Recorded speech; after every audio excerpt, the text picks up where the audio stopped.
Very good. So let's start let's practice using the hand raising emojis. But first I want to make sure I see a few names I don't recognize. Let's see. And if everybody can turn their cameras on, that's even better. Okay. So okay, so I know Salamata is a new student. Salamata, would you turn your camera on, please? Introduce yourself to everybody. We've never met you before. Okay, 1 second. Great. And Ellis, I see a name I've never seen before. Olga Pelez Medina. Are you in this class? Sorry, teacher, it's my wife because Oh, okay. So that's Efrain. Okay. So I Olga is entered with the name Efrain. my Okay. wife. Sorry. Okay. No problem. No problem. Now I know it's Efrain. Okay. All My right. name Okay. today is Olga. Okay. Great. No problem. Okay. So I know Efrain is Olga. Okay. Perfect. Okay. Great. Great. Great. So here we go. Let's all practice using the hand raising emoji. So to find that, you look on your Zoom toolbar under reactions, and everybody try raising your hand with the emoji feature. Hello, good morning. Okay, what I need to do it. Very good. Very good. I see one person. Okay, everybody please practice raising your hand with the hand raising emoji. That's right there. Very good. Very good, Melissa. Very good, Yulia. Very good, Sharina. Very good. Okay, Isaac, Ephraim, Jacqueline, please try to find. Oh, Jacqueline, good job. Isaac, good job. So, Salamata, you want to look, since this is your first class, you want to find your Zoom toolbar and you want to find the reactions key with the hand raising emoji. It's under reactions. There it is. Very good. So I see Sharina, Yulia, Mariela, Parisa, very good. Very good. Okay. Ellis, are you able to find it? Yes, teacher. Very good. Salamata, are you able to find the hand raising feature? No. Okay, so this is what you want to do. You want to put it right there. You want to look for that, okay? But don't worry, since this is your first class, I'm assuming you didn't get a chance to review the vocabulary anyway. So, Okay. all right. Okay, everyone. So we're going to get started. This is all of the vocabulary that we went over yesterday in class. So it's a good idea to pull out your notes so you can be ready, okay? So I'm going to give the definition and I'll call on somebody who uses the hand raising emoji, okay? Here we go. A standard used for measurement or comparison. A standard used for measurement or comparison.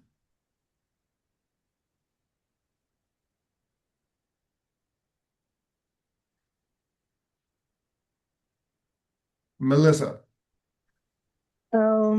Dimensions. Very close, but no.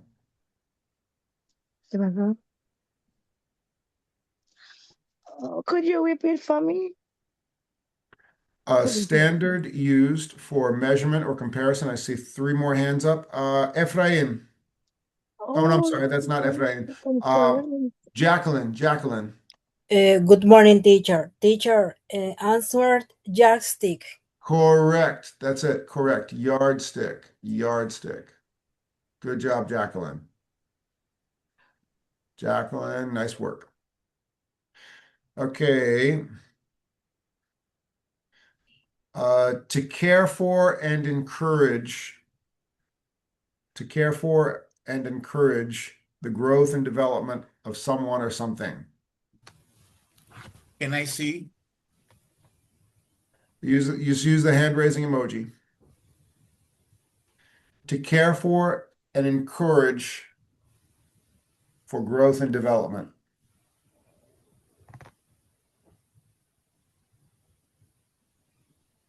Isaac. Not sure, teacher. Okay, I'm not going to call on you unless you use the hand raising emoji, Ephraim. That's the whole idea. Isaac, you had your hand up. Isaac, Obsession. no, but good guess. Anybody else?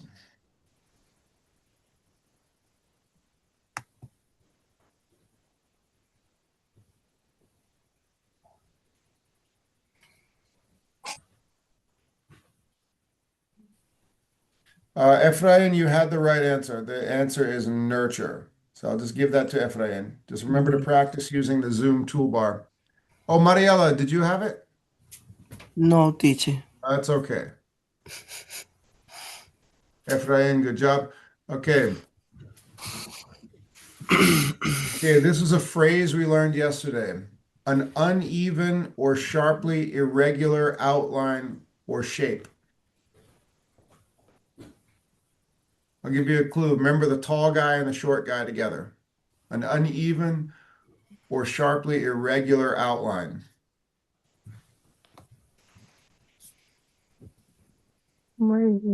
Melissa. Jagged profile. Very good, Melissa. Very good. Excellent. Okay. A sudden realization or moment of understanding.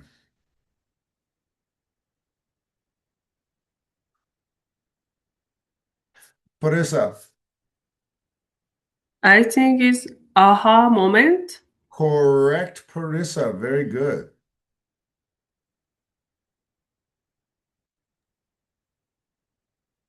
Excellent. Okay.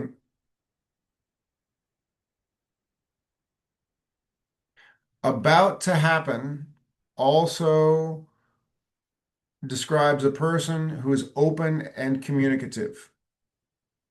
About to happen also describing a person who's open and communicative.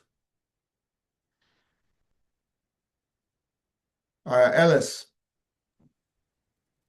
Mission? No. No. Think of something. Think of Melissa. Individuality. No. Think of the future. Looking into the Forthcoming. future. Wait, say it again, Melissa. Forthcoming. Forthcoming. Correct. Forthcoming. Forthcoming. Very good, Melissa.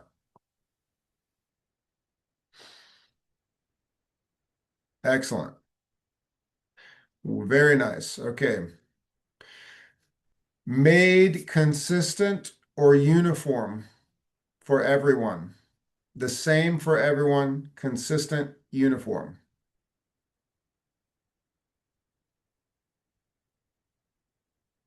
Sharina. Good morning, teacher. Good It's morning. a standard design. Standardized. Okay, Correct. Very standardized. good, Sharina. Very good. Very good. Okay. Qualities or characteristics that distinguish a person. Qualities or characteristics that distinguish a person. Jacqueline.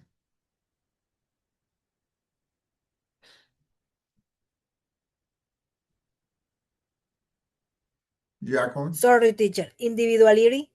Correct. Very good. Okay. Jacqueline, nice job. So Jacqueline and Melissa came ready today. I like it.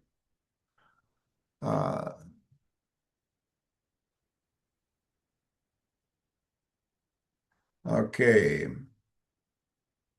Taken to be true without proof or supposed. Taken to be true without proof or supposed. Me, teacher. I will try. Okay. Salamanta, have you found the little emoji? No, I don't know. Okay. We'll teach you Monday morning. We'll go over these features and we'll teach you how to do it. Okay. Go ahead. What do Okay. you think it is? I will try with assumed. Yes, assumed. Assumed. Assumed. Yeah. Very good. Assumed. Very nice, Salamanta. Very nice. Okay.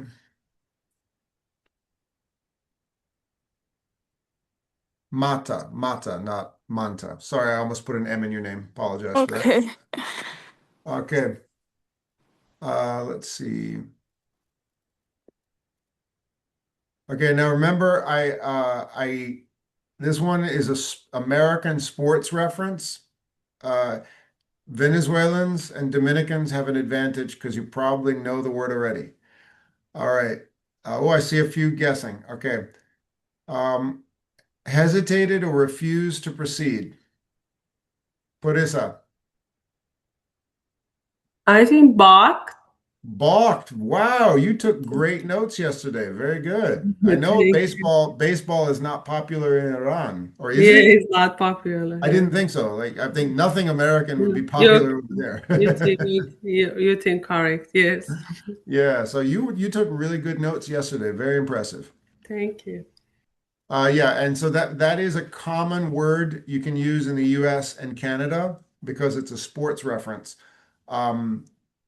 English speakers from other countries, like say Ireland or Australia, wouldn't really know what that means because it's a sports reference, but it's very common in this country. Whoops, here we go.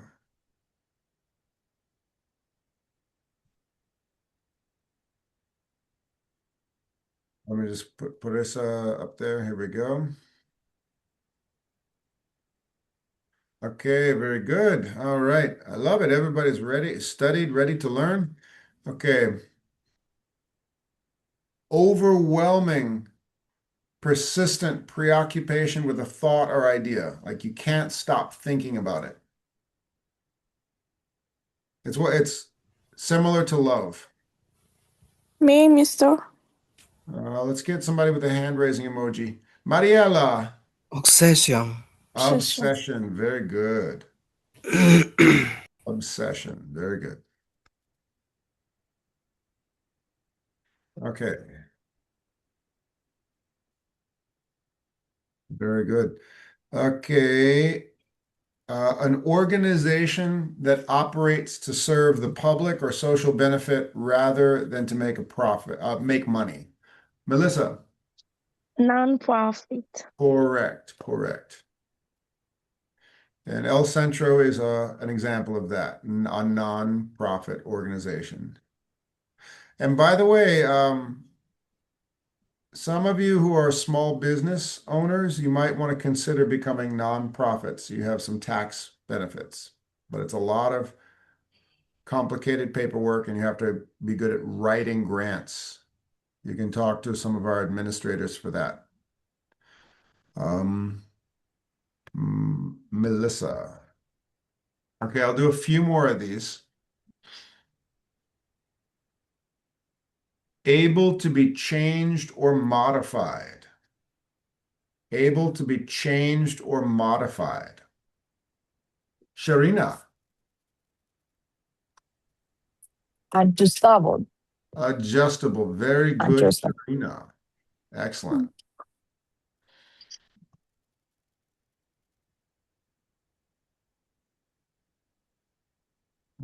Okay.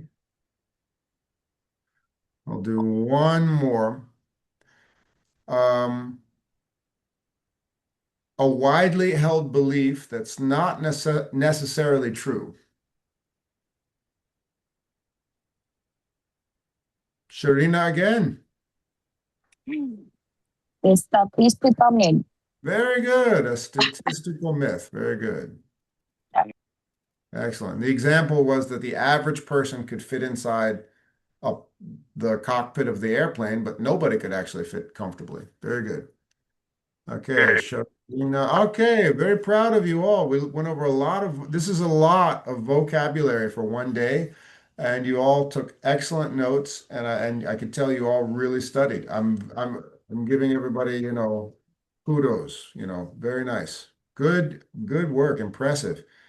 Usually Friday morning, that's the time that not a lot of people want to study. They just want to turn on the Zoom and be entertained, but everybody's really working hard. Very impressive. You're working hard, I'm going to work hard too. Okay.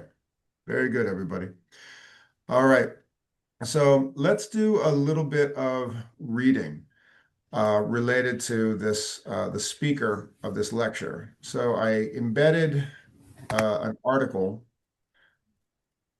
I told you the story about Todd Rose. He was a high school dropout with, married with 2 kids before he was 20 years old. Looked like his life would be pretty rough, pretty uneventful. It turned out he went back to school, became a Harvard lecturer, and is very influential in the world of education and technology. Interesting guy. Let's read about Todd Rose. And this is where we can take turns reading paragraph to paragraph. All right. Who would like to begin?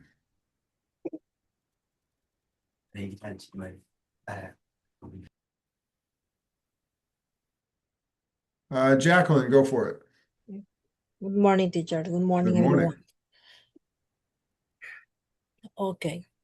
Dr. Ross is your average Harvard professor, but not because he dropped out of high school, spent time on welfare, and have them different minimum wage jobs and a wife and kid before he even finished being a teenager.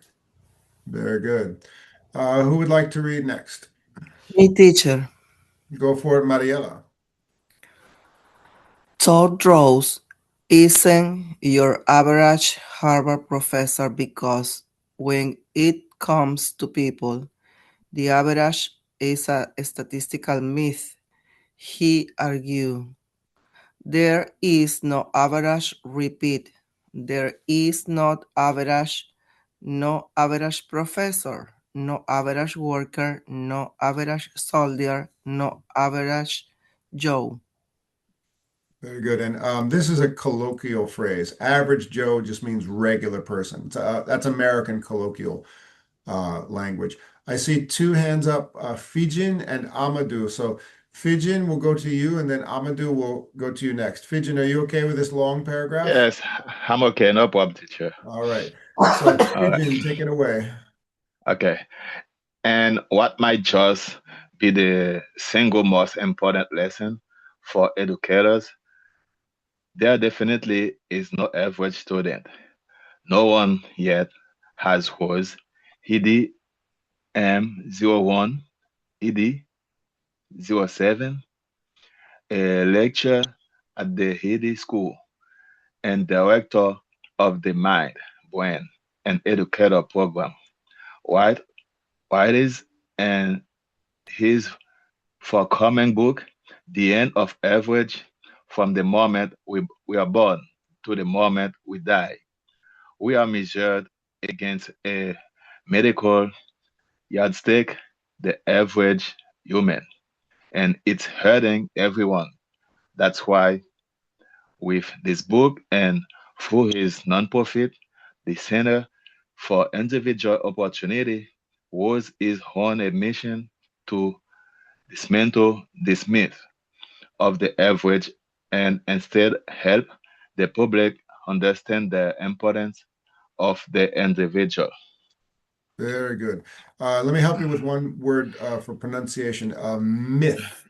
Myth, yeah, myth. Myth. All right, thank Very you. good. You're welcome. Let's see. I'll read this a little bit, then Amadou, you can take the next long paragraph. So this is a quote.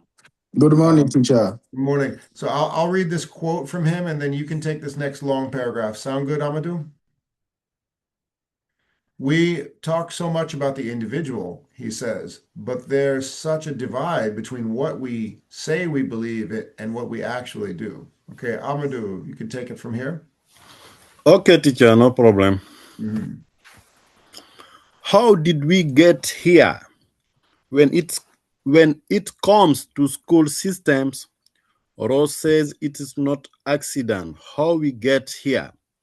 Schools were designed during the industrial age by people who were absolutely obsessed with average because average worked so well in managing factories. The goal wasn't to nurture creativity and develop individuality.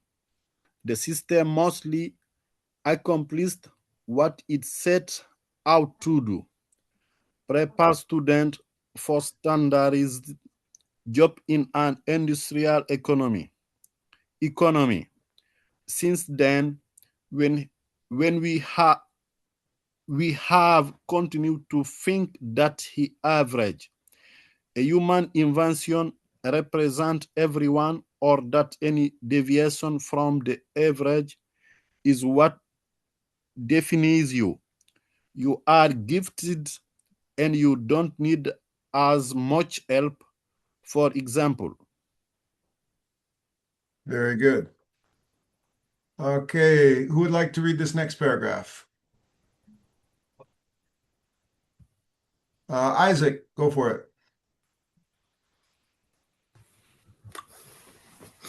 During the 1950, the United States Air Force began thinking a lot about average. At the time, pilots were having trouble controlling their plane, as was explained.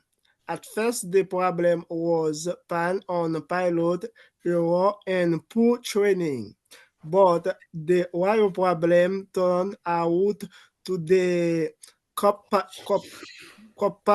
or more specifically, the fact that the cockpit had just one design, one for the average pilot of an earlier era, the 1920. Very good. A long paragraph right here. Who wants to read? Me, teacher. Efrain, go for it. Thank you. The Air Force concluded that Americans had gotten bigger over the past couple of decades, and they simply needed to update their measurement of the average pilot.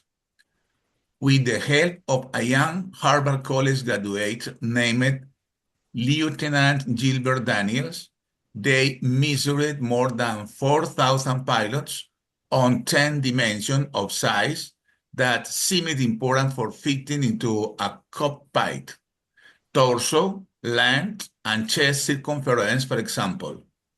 Their thinking was that once they redesigned the cockpit for the average pilot of the 1950s, controlling the plane would no longer be so troublesome. Most pilots, they assume, will be within the average range on the majority of dimensions, and that a good number would even be average on all 10 dimensions. Very good. Now, this is referencing exactly what we were going over in class yesterday. So the result of the research was zero. 0 people were average on all 10 dimensions. Do you know how many really were? Rose says 0. That's a reference. That's a direct reference to his lecture. All right. Anybody else want to read who hasn't had a chance to read? Yes. Melissa, take it away. Okay. Finally, sorry. Even when just 3 dimensions of size were picked, fewer than 3.5% of the pilots fell within the range defined by Daniels as average. Instead, what Daniels found is that every single pilot had what was called a jagged profile. One pilot with long arms may also have long legs, while another may not. Not everyone who was average height, 5'9" had the same chest circumference or head size. Very good. Who would like to Read next. Me, teacher. Finally, the Air Force had its aha moment. If every pilot had a jagged profile and the cockpit was designed for the average pilot, it was actually designed for no one. Its response was bold. It banned the average and forced redundant manufacturers to instead design to the edge, meaning of cockpit that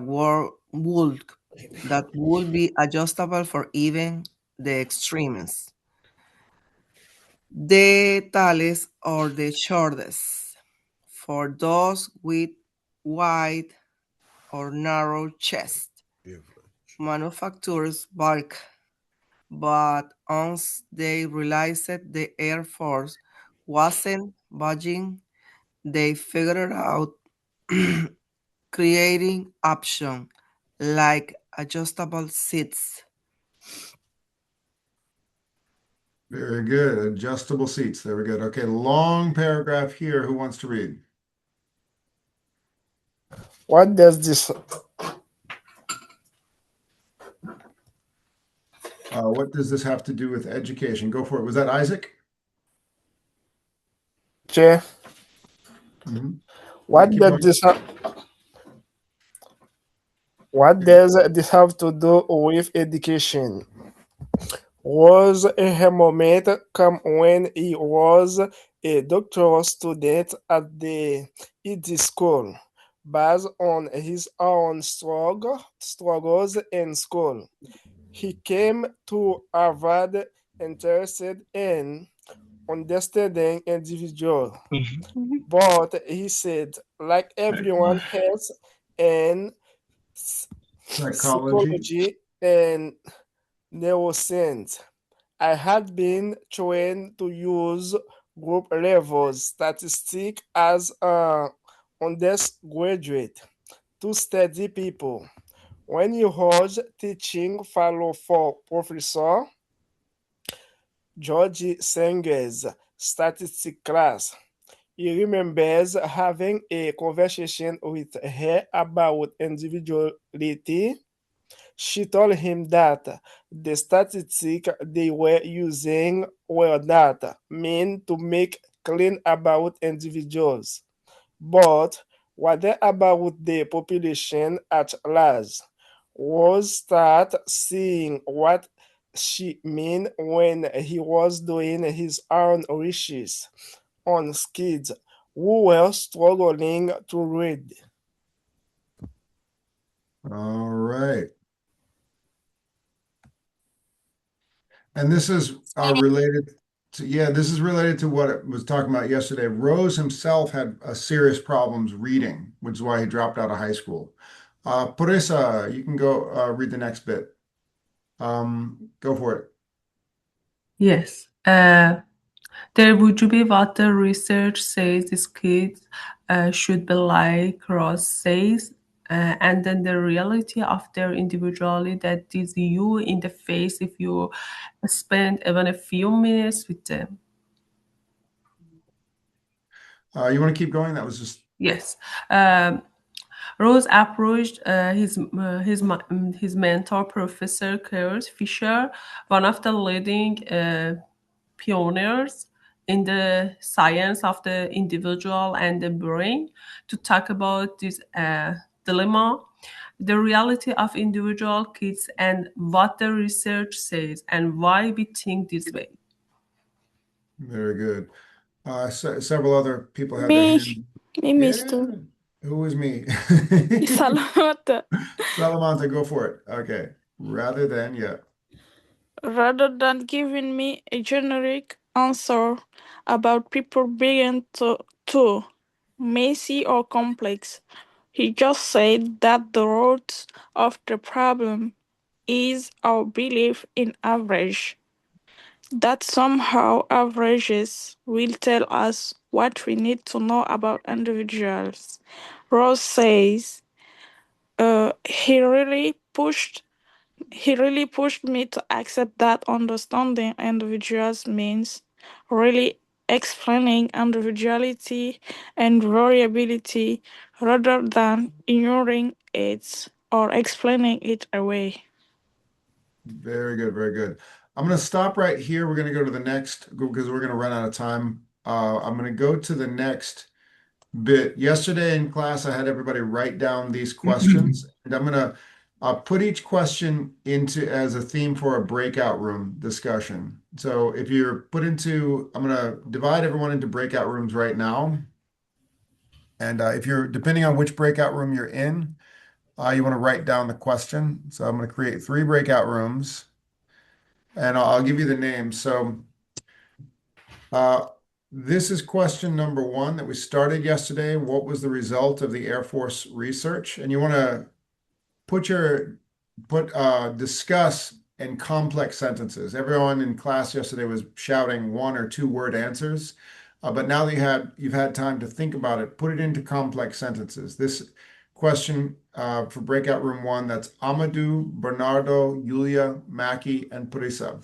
Amadou, Bernardo, Yulia, Mackie, and Parisa. That's breakout room 1, question number 1. Okay, so everybody I just called, you can write down that question. Breakout room number 2, how is an adjustable seat used as an analogy for education? That will be Isaac, Mariela, Melissa, and Ephraim and Salamata. Okay, I'll say that again.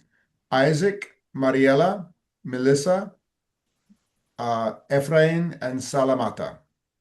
Isaac, Mariela, Melissa, Ephraim, Salamata. That's question number 2. How is an adjustable seat used as an analogy for education? Please write that down. Okay.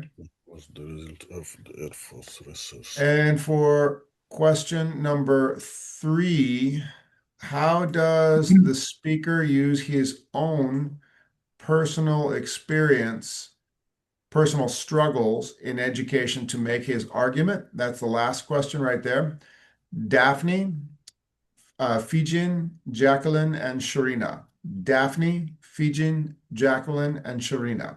How does the speaker use his own personal struggles in education to make his argument? He uses himself as an example. Okay. So wherever you heard your name, you should be writing down question number 1 or question number 2 or question number 3. And when we go into breakout rooms, that's where I take attendance, okay? So if your camera's off and you're saying, what are we talking about? That's not good, all right? Okay. There it is. Everybody, let me know when you've written the questions down.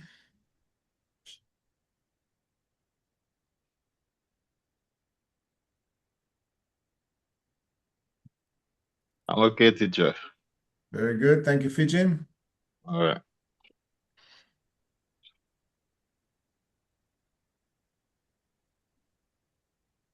Okay, I'm not going to start the lecture from the very beginning because we spent a lot of time with that yesterday. Demonstrate. Yep. So the research demonstrated that the concept of the average pilot was certified invalid. After analyzing 1,000 pilots across multiple physical demonstration, the research found that, the research found that the individual conformed to the average on the all variable simultaneism, So the design keeping around these 50 fuels average led poor performance and satisfied rates. The practical outcome of the research was a paradigm shift. The Air Force replaced the standard cockpit design, with adjustable system tailored to individual pilot. This change significantly improved operational eventing. of Reddish accident.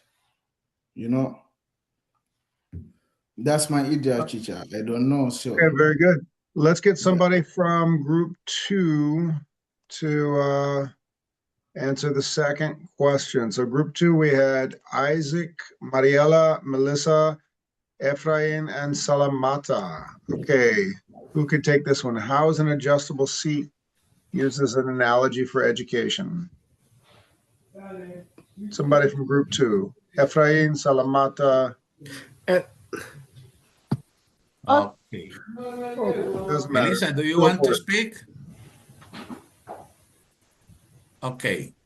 Teacher, we think that like the Air Force adjust the seat to the pilots in the education, it's not possible speak often about average. The education is not for average, but for average student, because the kinds of person don't exist. This is there is planning and adjustable education. There are different kinds of students, and everyone is a different universe. Ideally, you should adapt to them, students, not the student adapt to the school. It's about design the education because they use the average. For example, age, curriculum, textbooks. The average student, in my opinion, don't exist. The education, it should be flexible. This is my opinion. Okay. Now, would that actually work? This is kind of a question for everybody, rhetorical question. Would that actually work? Let's say what you said, the school should adjust to the student, not the student adjust to the school. Would that work?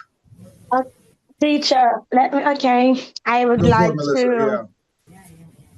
What do you think, to Melissa? add some comment. Mm-hmm. As we can see, we have many types of learning, and we have different learners. That's why instead of the school should adapt to the students, not the students to the school. Thank you, Melissa. Very nice. And that's why Todd was said in the video, they stopped designed on average body, and they made adjustable seats. Okay. Very nice. Fiji, what are you thinking?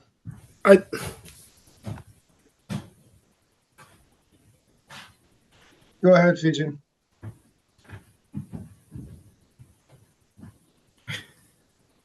Teacher. Hello, Isaac. Yeah, I think in the story by Todd Ward, the Air Force learned that pilots were all different size, so they create adjustable seat to fit each individual pilot. Okay. Nice job, Isaac. Okay. Let's go to the last question. And this group was, let's see who all was in group number 3. Group number 3, that was, okay, Daphne and Jacqueline. Go ahead, Daphne and Jacqueline. Good teacher.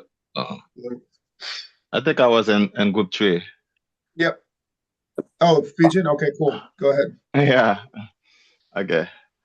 So yeah, I think you were in group 3, I remember. Yeah. Yeah. Yeah, okay. How does the speaker use his as we know that in the story and the speaker story, he had like he was struggle with reading.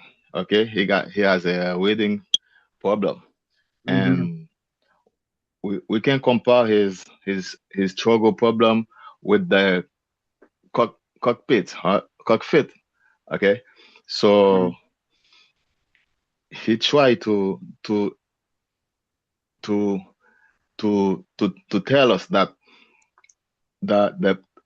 the system cannot be like okay, the system cannot be built for you, but you have to find a way to quit your own adjustable system to understand, to learn, to do what you want in life.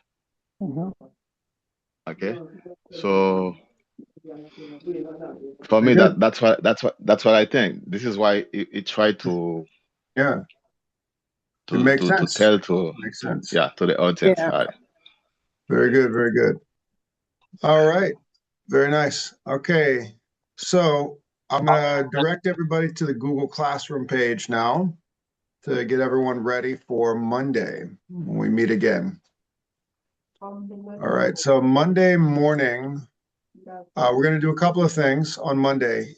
In class, we're going to go over the vocabulary game. That's not going to be due until due to turn in until Thursday, but we're going to practice it, and we'll work in groups of 2, the way we've done before. For the newer students, Maki, Porisa, Salamate, this will be your first experience joining in one of the vocabulary typing exercises. So you want to practice that over the weekend, and try to improve your typing, your computer skills. And we will also in class finish this assignment. So these are the 2 things you want to get ready for. So practice this for an activity and get started with this because we'll finish it in class. And that is it for today. Any questions? No, teacher. Very good. All right. Thank you. You're welcome. You're welcome. Have a wonderful weekend, everybody. Thank you so much, teacher. Bye-bye.